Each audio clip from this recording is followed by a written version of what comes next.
Hey everybody, welcome back to another episode of Walkthrough, and today I have a Nintendo 64 controller here.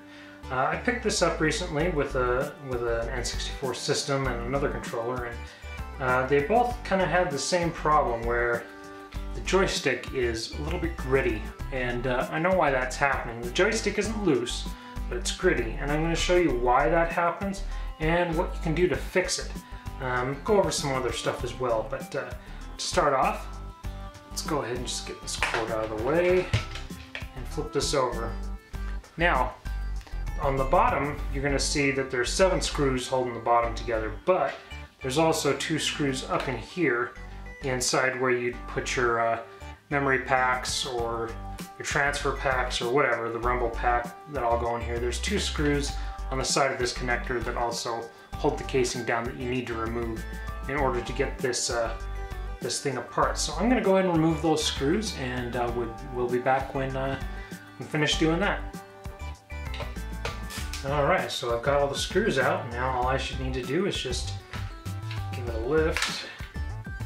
And yeah, it's stuck together from grime. It's always in between these things, but first thing we're going to do is we're going to go ahead and remove the Z button here. So just kind of push that up through there, and just be careful. It's snapped in together in 2 little locators right here. Just carefully push it up so you don't want to break it, and it should just come right out there. Just set that off to the side for later. You don't really need to remove this. It's kind of a pain in the ass, but if you really want to, you can remove it by sticking a flathead screwdriver down into the connector here and pushing on the sides carefully, and you should be able to get it pulled out. Otherwise, you really don't need to remove that. Now, let's go ahead and first remove the joystick. So I'm going to go and just move the 3 screws, hold it to the chassis here.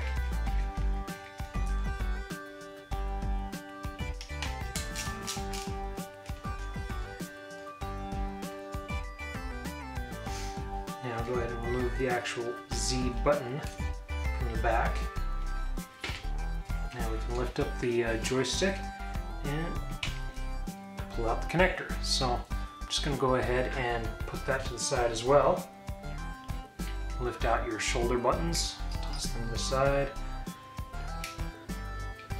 pull those out, move the cord, and you can just pull out the PCB, set it aside.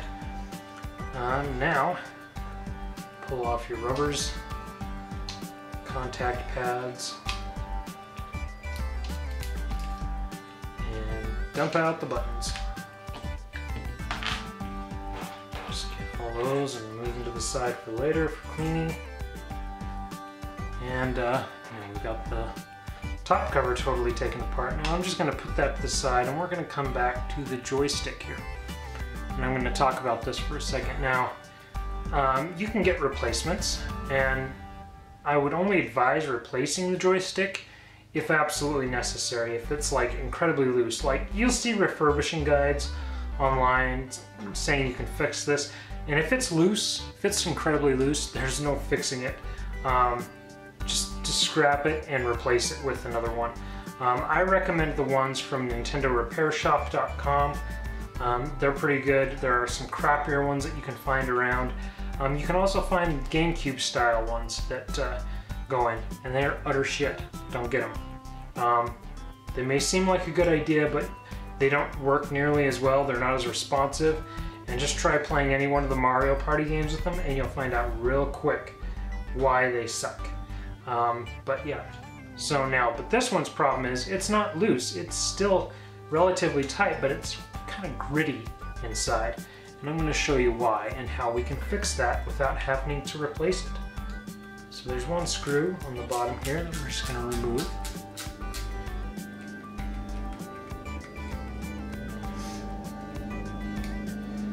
And careful, because there's a spring that's pushing this thing apart.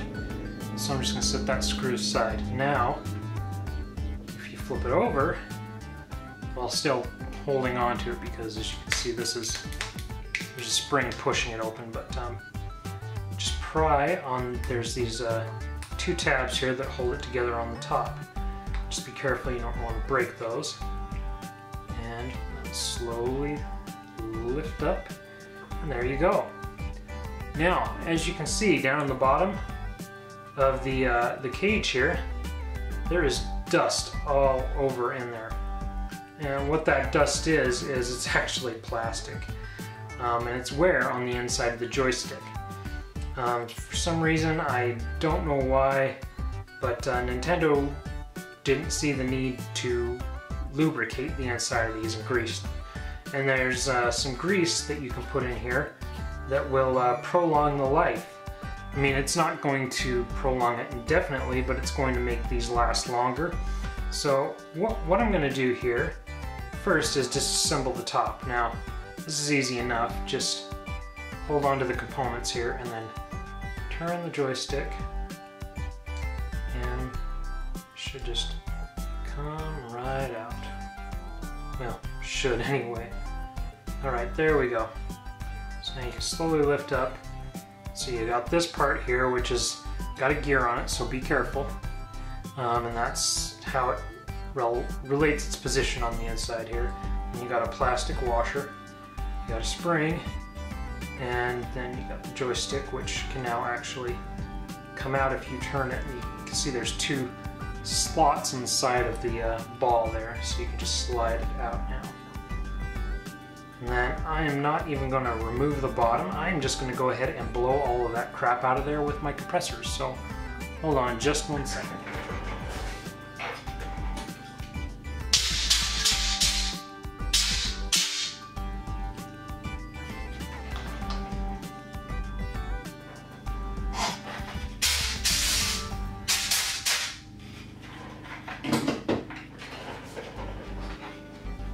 Alright, and as we can see, that is much better, but now how are we going to prevent this from happening again?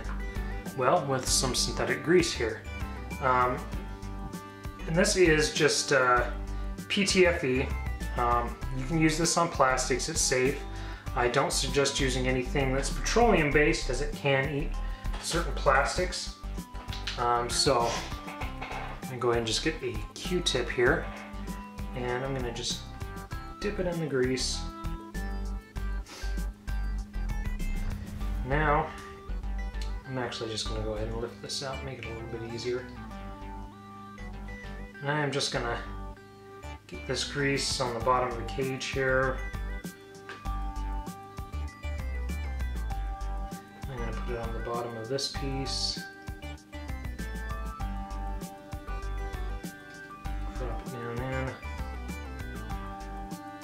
Put it on here. Do not get it on the gear because you don't want this all over the circuit board, but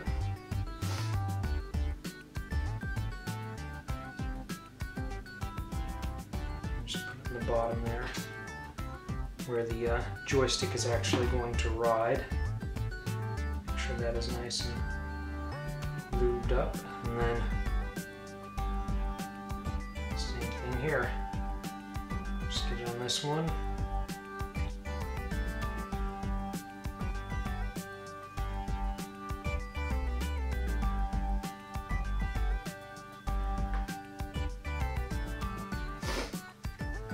And now I'm actually going to clean up this piece as well as the joystick itself, and I will be right back to show you how we put this thing back together. Alright, so now that we got those two cleaned up, first thing you want to do is just take your joystick here and remove the two notches on the sides, and there's two notches that are in the top here, and just need to line those up and it can drop right through. Next thing you want to do is put the spring back on. Now you want to put this little washer back on, and now you want to put this piece back on. So you stick the joystick through, give it a turn, and there you have it. Now this gear needs to be towards the top of the casing here because that's where the gear is. So go ahead and just you want to turn these together so it doesn't all pop apart again. Now you got to make sure that the joystick itself is is lined up there because it has to slide into the bottom of that one. So now I'm going to get a little bit more grease here now that it's all put back together, and I'm going to grease up the bottom of this part. I'm going to actually grease up this washer a little bit.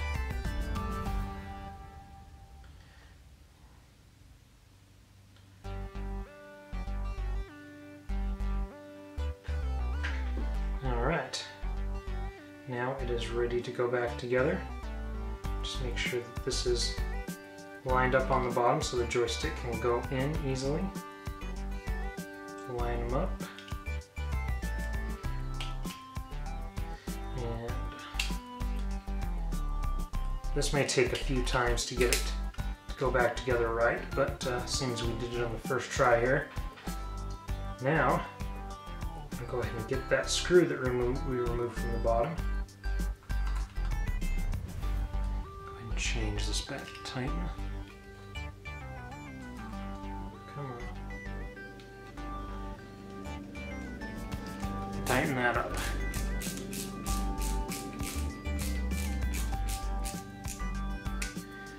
Alright, now if you check the joystick, it won't be as gritty. I mean, it's not going to feel like a new one, but it's going to feel a lot better. And this is going to make it last a bit longer. So that's how you refurbish one of these. But I mean, if it's too far gone to fix, it's easy enough to replace one of these. They cost around $9 to $10 for a new one. And like I said, avoid the GameCube style ones at all costs. They are not GameCube joysticks. They are just really crappy versions of like a cross between. It's basically one of these with a GameCube style stick in it, and they don't last any longer. They aren't any better. They're just crap quality. Avoid getting them altogether if you want my advice. But yeah, I'm going to go ahead and set this aside as it's ready to go back together. And now we're going to clean up this controller. And I mean, this one's pretty dirty. As I've showed you guys before, you can stick these in the dishwasher. You can take them to a sink with a toothbrush. You can go at them with Q-tips. I also like to use toothpicks to actually, because like sometimes the stuff that's in here, in between the two halves, is just so disgusting and caked on. The easiest way to get it off is to use a toothpick to scrape them off, and then go at it, cleaning it however you want. But I'm going to go ahead and clean up all the buttons, clean up the two halves, and we'll get ready to put it back together. So I will be right back. Alright, so the two halves are cleaned up now, and the buttons are done, contact pads, everything's ready to go back together. But just wanted to mention something really quick. My preferred method for cleaning the plastics and the buttons and whatnot is to use toothbrush, toothpick, and Windex with the Q-tips, because doing it in the sink, you gotta wait forever for them to dry, and then doing it in the dishwasher can sometimes discolor the plastics. I've actually had that happen. Yeah, I'm just impatient, and this way works faster, although it is a little bit more tedious to do. But yeah, so I've got the two halves here, and we're gonna go ahead and start by, we'll just go ahead and put this Z button back in. So you just get the button, and just the same way you took it out, just push it into these two little snaps and push it on through. Go ahead and move that out of the way. Go back to the top here. Start by putting the D-pad back in. Now it's got a locator tab right there, so you just drop it in with the location. And I can't stress the importance of cleaning the inside of these two halves with these translucent models, because if you don't, it's very visible. Thought I should mention that, but now just go ahead and put this contact pad back on over these two little screw posts. Start button here, and as usual, these buttons will only go in one way. It's got little location tabs on them. Come on. If they don't go in, it's because they aren't meant to go there. like these C buttons. Come on. Looked like it matched up, but oh, there we go. So that one goes there.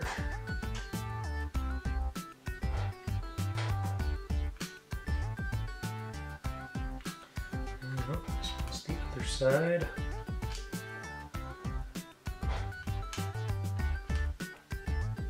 Oops. Come on, which one? That's probably, there we go. Chair.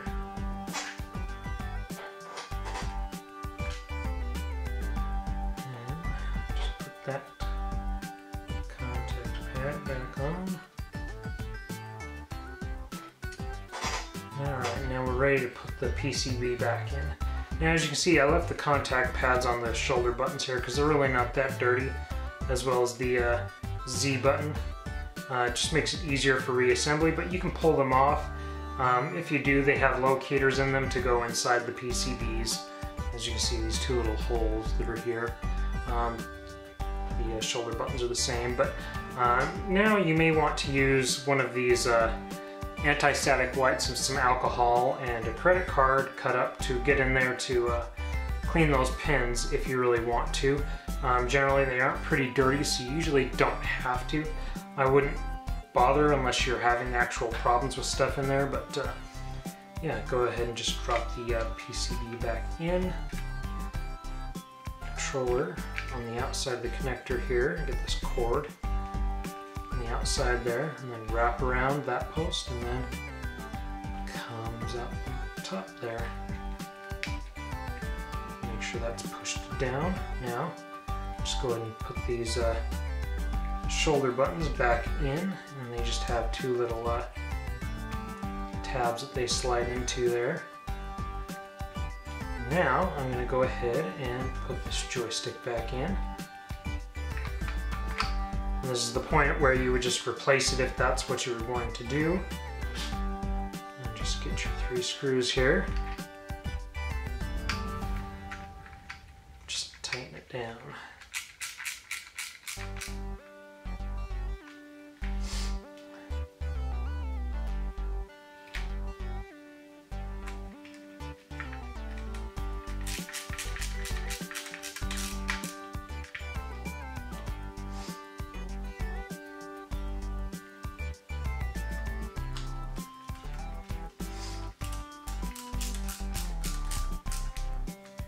Alright, now we can just put this Z button back in. It may pop out a little bit with this contact pad. Just push it back down, and then push your connector back in.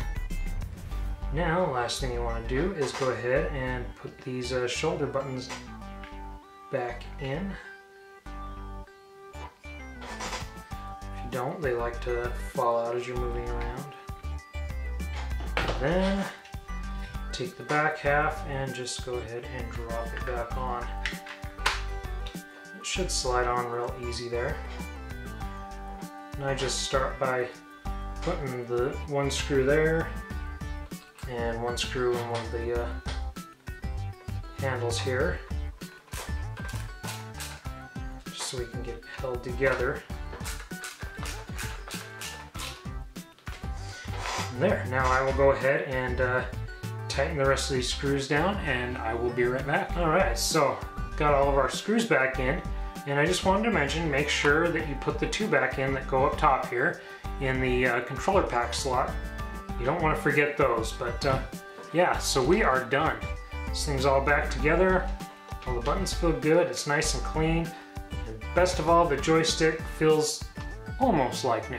But yeah, that is how you basically refurbish a Nintendo 64 controller. If you guys have any questions, post them down below. I'm more than happy to answer them. If you've got any comments, any suggestions, go ahead and comment down below as well. But yeah, thanks for tuning in, guys. I hope this was helpful for you. Next time on Walkthrough, I am going to show you guys how to take apart and put back together a PlayStation 2. And yeah, so look forward to that, and I will see you guys with the next video. Later.